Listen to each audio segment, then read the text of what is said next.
Le pneu est un assemblage complexe de plusieurs éléments, mettant en œuvre une grande variété de matières premières. La composition des gommes varie au sein du même pneu. Chaque mélange est soigneusement établi pour répondre aux exigences de souplesse, résistance, adhérence, etc.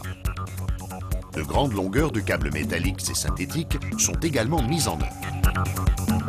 La fabrication s'effectue sur le tambour, un cylindre rotatif dont la partie centrale souple peut être gonflée. Nous verrons tout à l'heure pourquoi. Le premier élément appliqué sur le tambour est une feuille de caoutchouc synthétique étanche à l'air. Cette couche remplace la chambre à air dans les pneus actuels. Dans un deuxième temps, une nappe de câbles textiles enrobés de caoutchouc est ajoutée. Ce réseau de câbles formera une armature rayonnante autour du pneu. C'est la carcasse radiale. Calés contre des bandes de gomme profilées, deux cerceaux de câbles métalliques à haute résistance sont mis en place. Ce sont les tringles. Elles maintiendront le pneu sur la jante.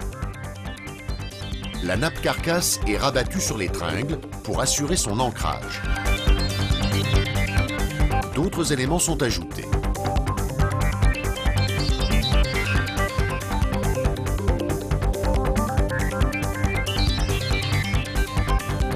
Les flancs en gomme souple et résistante protégeront le pneu des dommages latéraux. On donne alors forme au pneu en gonflant la partie centrale du tambour.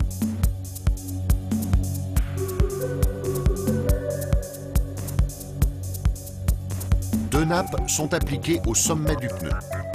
Elles sont armées de fils métalliques disposés obliquement et forment ainsi, avec la nappe carcasse, un réseau de triangles pour limiter les déformations du pneu.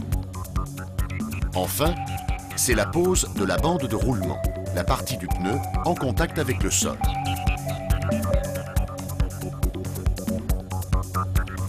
L'ébauche de pneu peut alors prendre place dans le moule de cuisson.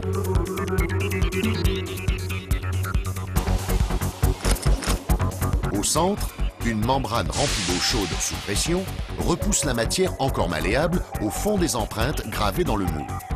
Grâce à la chaleur de l'eau et de la vapeur qui entoure le moule, la cuisson commence. L'élévation de température entraîne la vulcanisation du caoutchouc. Le soufre incorporé au mélange de gomme forme des liaisons entre les chaînes de polymères.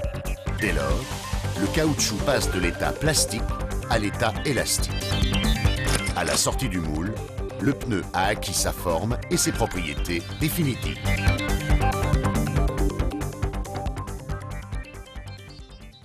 Michelin, une meilleure façon d'avancer.